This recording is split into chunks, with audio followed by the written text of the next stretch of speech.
Well, yeah, we can walk and talk. So just first off, quick introduction. My name is Natasha. My farm is Healing Hope Urban Gardens.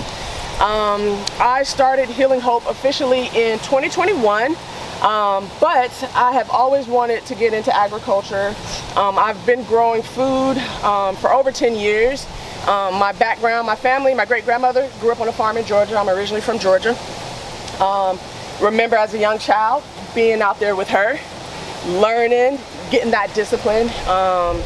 And once I got out of the Army, one thing about it that really kind of said to me, this is what you really need to do is, I'm an Iraq War veteran. I was there in 2003 during the initial ground war, and then 2 more times after that. And I've traveled the world. I've seen poverty, I've seen death, I've seen despair, but what I also saw, which was interesting to me, is that even for some of the poorest neighborhoods and little villages that I saw that I was in as a soldier, one thing I did not see is I did not see people starving.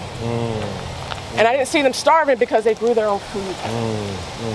They provided for their communities and for each other as neighbors, as family. So, long story short, my background is in nutrition, dietetics. Everything about me is food. I love food. I love growing it. I love the wellness and nutritional aspect of it. I also love the food safety part of it because that is very important, okay? By day, I am a food safety professional for the state. And so for me, as a farmer out here, I practice what I also preach, and I train and I teach my operators to practice in the restaurants, right? Because it's very important. You know, we can't grow food and have it not be safe as well.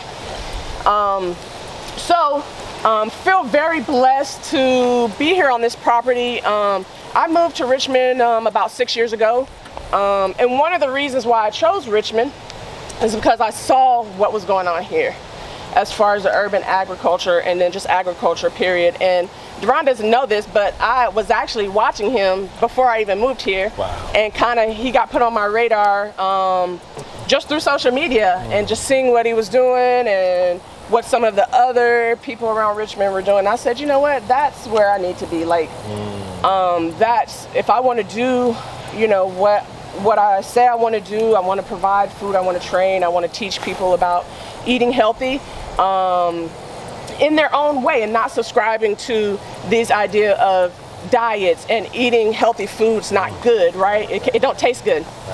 It does taste good, okay? You just got to know how to prepare it right? And I'm a big cook too as well, so I love cooking. I love creating from the products that I grow and that are the products that I get from other farmers.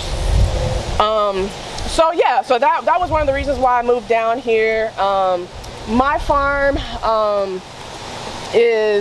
I like to think of it as it's a learning process for me. I'm learning with the environment every day that I'm out here.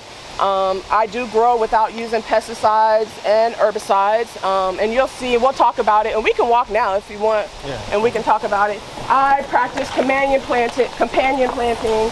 I use herbs a lot to repel insects, and just practicing more of a way where I can work with the environment, be in harmony with my environment. Because what's very important to me is that while I'm here on this land, I am not causing it any harm, okay? And that means the soil, that means the animals.